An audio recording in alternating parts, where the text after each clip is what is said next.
Welcome to Aryan. आओ बच्चों सवाल को हल करते हैं। प्रत्यावर्ती धारा से संबंधित सवाल है।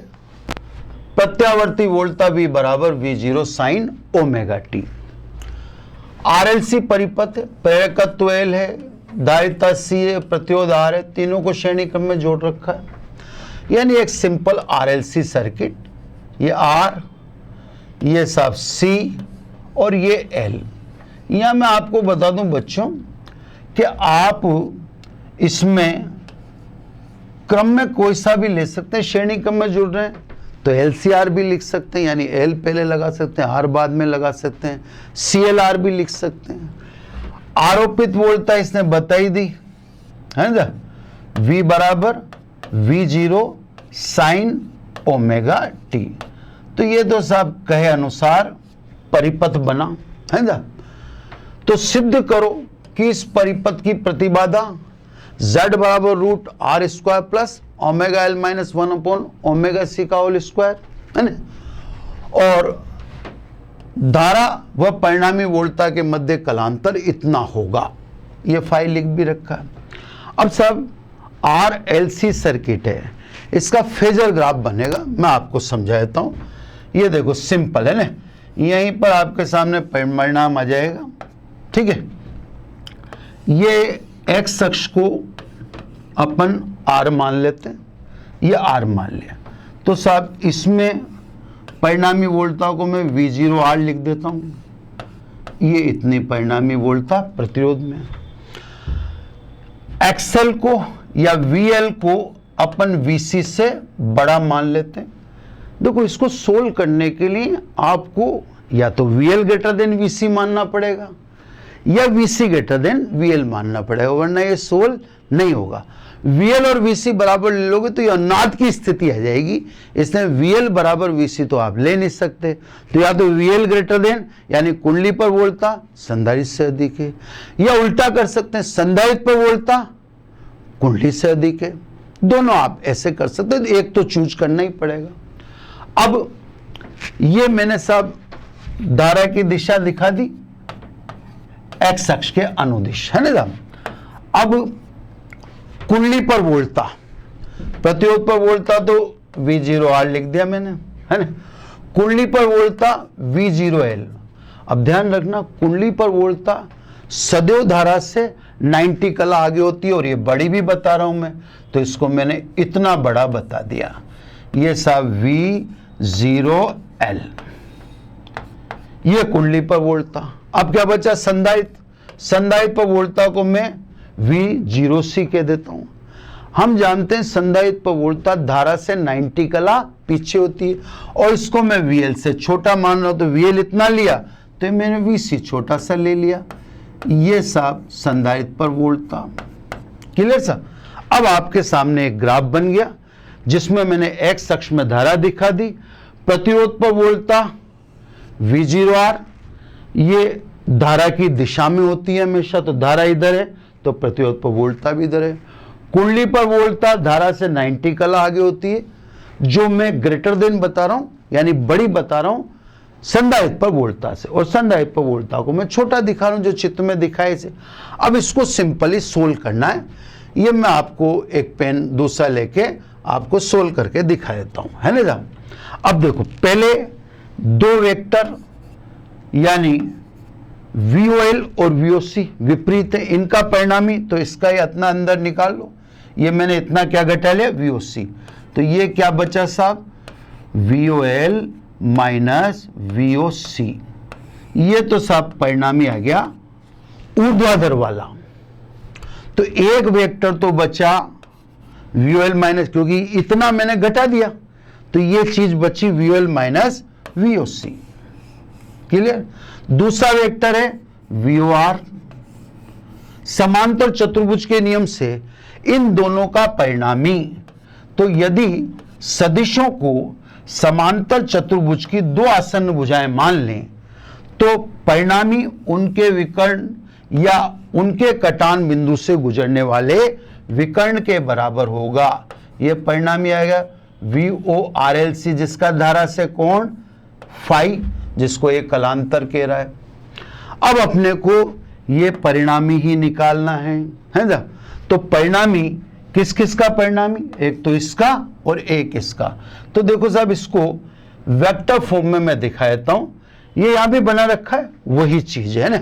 वेक्टर फॉर्म में दिखाऊं मैं आपको, यहां दिखा देता हूं, VORLC बराबर VOR समांतर चतुर्भुज के नियम से, और ब्रैकेट में VOL माइनस VOC। तो ऊर्ध्वाधर भुजा तो ये थी, है ना साहब, और क्षैतिज भुजा ये थी। आप एक बार आराम से देख लो, इसमें ये क्षैतिज भुजा VOR और ऊर्ध्वाधर, ये दो ही वेक्टर हैं, इनका परिणामी मैंने वेक्टर से दिखा दिया। अब इसका परिमाण निकालें, तो सब परिमाण निकालेंगे तो मैं अगले पेज पे देख लेता हूं, यहां ले लेता है ना। ये परिमाण निकाल लिया इसने, ये देखो ऐसे लिख लो, VORLC है ना का स्क्वायर इज इक्वल टू, एक मिनट, VOR का square plus VOL minus VOC का होल स्क्वायर। इसमें ध्यान रखना, इस पे इंडिविजुअल पे स्क्वायर मत लगा देना, क्योंकि परिणामी VOL माइनस VOC VOR के लंबवत है। तो जिनके बीच कोण 90 डिग्री है वो कौन कौन है, ये और ये। यहां लिख भी देता हूं मैं, क्योंकि VOR perpendicular VOL minus VOC। तो मैंने यह स्क्वायर किया है, तो अब सब वैल्यू रख दो, VORLC का स्क्वायर है ना का स्क्वायर इज इक्वल टू, इसमें रखेंगे धारा इंटू प्रतिरोध, ये होल स्क्वायर प्लस I कुंडली पर वोल्टता IXL माइनस संधारित्र पर वोल्टता IXC का होल स्क्वायर, है ना। ये दिखा भी रखा है, ये देखो यहां पे दिखा रखा है ना। I कॉमन आ गया, यानी I स्क्वायर कॉमन आ गया, तो मैं इधर भी दिखाता जा रहा हूं, आपको जोन सा भी जमे आप वो ले लेना। ये देखो I स्क्वायर कॉमन आ गया, इधर से भी इधर से। अब क्या बचा इसमें, R square plus XL minus XC का होल स्क्वायर। अब परिणामी वोल्टता एवं कुल धारा अगर RLC लगे तो वोल्टता और धारा के अनुपात को प्रतिबाधा कहते हैं। तो प्रतिबाधा Z square is equal to R square. XL को चाहो आप तो आप लिख सकते हो ओमेगा L, है ना सर, ऐसे लिख दो। XC को ये 1/ओमेगा C, इसको कहते हैं प्रेरणिक प्रतिघात, इसको कहते हैं धारितीय प्रतिघात। तो Z बराबर कितना आ जाएगा बच्चों, Z बराबर √R square plus omega L minus 1/ओमेगा C के स्क्वायर का वर्गमूल। इसका पहला क्वेश्चन यही था जो मैं आपको दिखा देता हूं। ये यही कह रहा था कि साहब प्रतिबाधा इतनी होनी चाहिए, ये सिद्ध हो गया। अब कलांतर, धारा और वोल्टता के बीच कलांतर, ये tan थीटा से निकाल देते हैं। मैं चित्र को इधर लाता रहूंगा बार बार। देखो साहब यहां देखो, tan थीटा यानी tan फाई, लंब बटा आधार। चलो अपन वहीं चलते हैं वापिस। लंब तो ये है, ये रहा VOL माइनस VC, आधार VOR है, तो बस आ जाइए, फाइनल आंसर आ जाएगा ये VOL minus VOC upon VOR, है ना।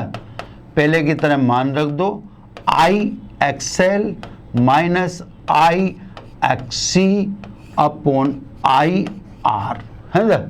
I कॉमन आके कट जाता है, तो ये आपके सामने बचा tan phi is equal to XL minus XC upon R। इसने पूछा आपसे कलांतर, तो आप कलांतर बता दो कि साहब फाई इज इक्वल टू, ये साहब tan शिफ्ट कर दिया tan इनवर्स, है ना। इधर अपन ने लिख ही रखा XL minus XC upon R, XL minus XC upon R, XL XC का मान रख दो, ये कलांतर फाई जाएगा 10 इनवर्स एक्सएल यानी प्रेरणिक प्रतिघात ओमेगा एल, दारित्य प्रतिघात ओमेगा सी अपॉन आर। ये साहब इसने कहा था कि कलांतर इतना है। मैं आपको क्वेश्चन पे ले जाता हूँ वापिस। ये कह रहा था कि कलांतर इतना है, तो ये देखो कलांतर भी आपके सामने आ गया, ये देखो है ना साहब, ये कलांतर। ये 2 क्वेश्चन इसने पूछे थे, है ना। तीसरे में ये थर्ड इसने पूछा तो नहीं था, पर इसमें प्रिंट है। अनाथ की स्थिति में Z न्यूनतम होता है, वो इसके प्रतिरोध के बराबर होता है। तो आपको यहां दिखा देता हूं मैं, ये थर्ड अनाथ की स्थिति में है ना। अनाथ की स्थिति में ओमेगा एल बराबर 1/ओमेगा-c होगा, यानी आप ऐसे भी कह सकते हैं अनाथ की स्थिति में एक्सएल बराबर एक्सी होगा। एक्सएल बराबर एक्सी, तो ये पार्ट 0 हो गया, ये पार्ट 0 हो गया, तो Z मिनिमम √r² का मतलब r। तो साहब अनाथ की स्थिति एक विशेष स्थिति है जहाँ प्रेरणिक प्रतिघात और धारितीय प्रतिघात दोनों बराबर हो जाते हैं। इसने लिख भी रखा है अनाथ की स्थिति में, ये देखो ओमेगा एल बराबर 1/ओमेगा-c यानी एक्सएल बराबर, तो उस समय प्रतिबाधा घटकर न्यूनतम हो जाती है। मैं लिख दिया Z मिनिमम बराबर r। ये भी ये कह रहा है प्रतिबाधा न्यूनतम हो जाती है, इसका मान r के बराबर होता है।